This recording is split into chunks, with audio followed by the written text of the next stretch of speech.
అందరికీ నమస్కారం అండి. భూములు కొనడం, అమ్మడంలో నిబంధనల్లో కీలక మార్పులు చేసిన ప్రభుత్వం ఏపీ ప్రభుత్వ నిర్ణయం తాజాగా హిట్ అయింది. సో ఈ వీడియోలో వీటి గురించి పూర్తి వివరాలు అయితే తెలుసుకుందాం. ముందుగా వీడియోని సపోర్ట్ చేసే వారందరూ కూడా వీడియోను లైక్ చేసి ఇటువంటి జెన్యూన్ మరియు తాజా అప్డేట్స్ కోసం ఛానల్ని సబ్స్క్రైబ్ చేసుకోండి. వ్యవసాయ భూమి కొనుగోలు, అమ్మకం నిబంధనలో ఇప్పుడే అతి ముఖ్యమైన మార్పు. ఆంధ్రప్రదేశ్ మరియు కర్ణాటక తర్వాత మహారాష్ట్రలో సరికొత్త నిర్ణయం. సో మహారాష్ట్రలో వ్యవసాయ భూమి కొనుగోలు, అమ్మకాల్లో మార్పు అయితే రావచ్చింది. సో రాష్ట్రంలో రైతులకు ఇప్పుడు ఒక ముఖ్యమైన వార్త అందింది.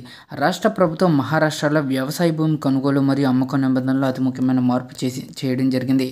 సో ప్రభుత్వం తీసుకున్న ఈ కొత్త నిర్ణయం గురించి ప్రస్తుతం అన్ని చోట్ల చర్చ అయితే జరుగుతుంది. వాస్తవానికి రాష్ట్ర రెవెన్యూ మంత్రి చంద్రశేఖర్ బావన్కులే పదవి బాధ్యతలు స్వీకరించిన తర్వాత అనేక పెద్ద నిర్ణయాలు అయితే తీసుకుంటున్నారు. రైతులు మరియు పౌరులకు ఉపశమనం కలిగించే నిర్ణయాలు తీసుకోవడం ఇప్పటికే కొనసాగుతుందండి. ఇందులో భాగంగా ఇప్పుడు భూమి కొనుగోలు, అమ్మకం ప్రక్రియలో ఒక ముఖ్యమైన మార్పు చేయడం జరిగింది. రాష్ట్ర ప్రభుత్వం ఇప్పుడు మహారాష్ట్రలో కూడా ఆంధ్రప్రదేశ్ మరియు కర్ణాటక మాదిరిగానే భూమి కొనుగోలు మరియు అమ్మకం కోసం భూమి కొలత నివేదికను సమర్పించడం తప్పనిసరి చేసింది. దీనివల్ల రాష్ట్రంలో రైతులకు పెద్ద ఉపశమనం లభిస్తుంది. రైతుల మధ్య వివాదాలను నివారించడంలో ఈ నిర్ణయం ముఖ్యమైన పాత్ర పోషిస్తుంది. కొత్త విధానం ప్రకారం మెట్ట ప్రాంతంలోని 20 గుంటలు మరియు నీటిపారుదల ప్రాంతంలో 10 గుంటల లోపు భూమి కొనుగోలు లేదా అమ్మకం చేయడానికి ముందు అధికారికంగా కొలత అయితే చేయించుకోవాలి. దీనికోసం భూ రికార్డుల కార్యాలయం లేదా ప్రభుత్వం ఆమోదించిన ప్రైవేట్ సంస్థ ద్వారా కొలత చేయించుకున్న సర్వే నివేదిక పత్రం నమోదు సమయంలో సమర్పించాలి. ఇప్పటివరకు భూమి కొనుగోలు, అమ్మకం కోసం అలాంటి షరతులు ఏవి ఉండేది కాదు.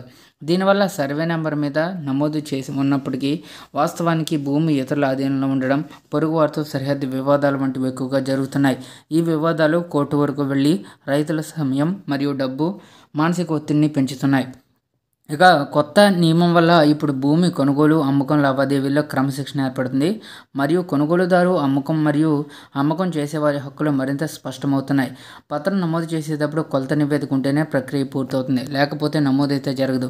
భూమిపై జరిగే లావాదేవీలను పారదర్శకంగా చేయడం, భవిష్యత్తులో వివాదాలను నివారించడం మరియు రైతులకు భద్రత కల్పించడం ప్రభుత్వం యొక్క లక్ష్యం.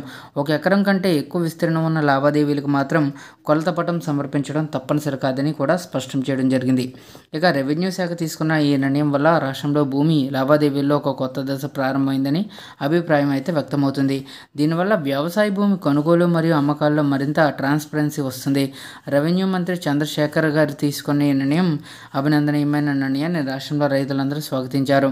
ఆంధ్ర మరియు కర్ణాటక రాష్ట్రాల్లో ఈ నిర్ణయం యొక్క మంచి ఫలితాలు కనిపించాయి. సో ఇప్పుడు మహారాష్ట్రలో కూడా ఈ నిర్ణయం యొక్క మంచి ఫలితాలు కనిపిస్తాయని నిపుణులు విశ్వసిస్తున్నారు.